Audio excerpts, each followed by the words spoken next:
I'm Will Sharpe, this is Extrasensory, an Apple original podcast produced by Blanchard House. This is a strange and otherworldly story. It's about a man who believes that his dead children have been reincarnated and the American scientist that sets out to prove it.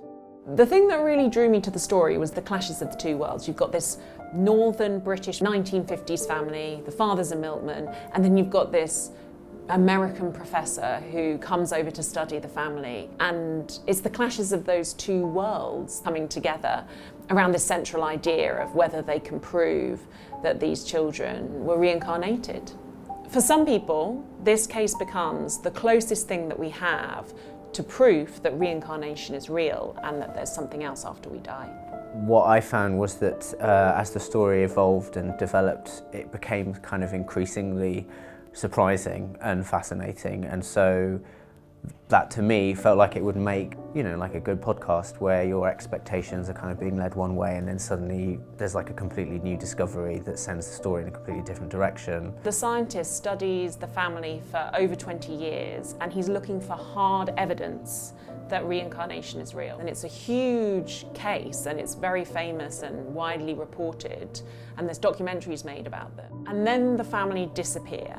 The story is a cultural phenomenon, and it becomes a myth, really. Like, we all know about the trope of the spooky twins.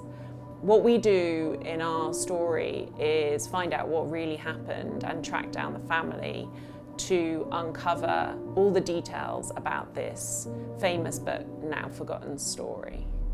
Parts of the story were sort of evolving in real time, with Poppy, the producer, sort of out in the field, interviewing subjects relevant to the case and getting new information as it kind of went on.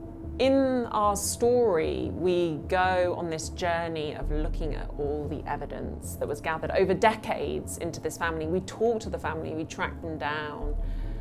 We go into their world in the 50s and 60s where reincarnation as an idea was just emerging in the West. People hadn't heard about it before, it was a new idea.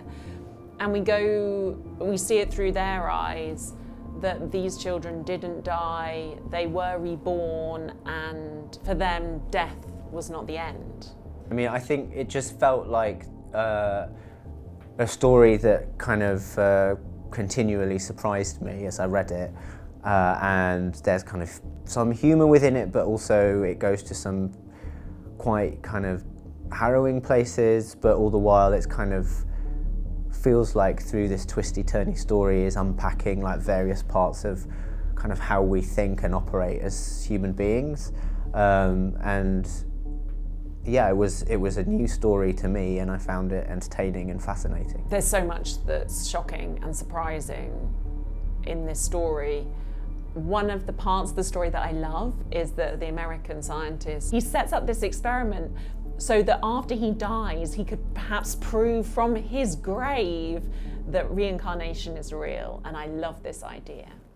The main character, I think there are layers to him that I was surprised by. To begin with, he seems like a slightly sort of almost daft character in some ways, but steadily as it goes on, as the layers are kind of peeled away, you start to feel that there is some darkness to him too, and I found that shocking.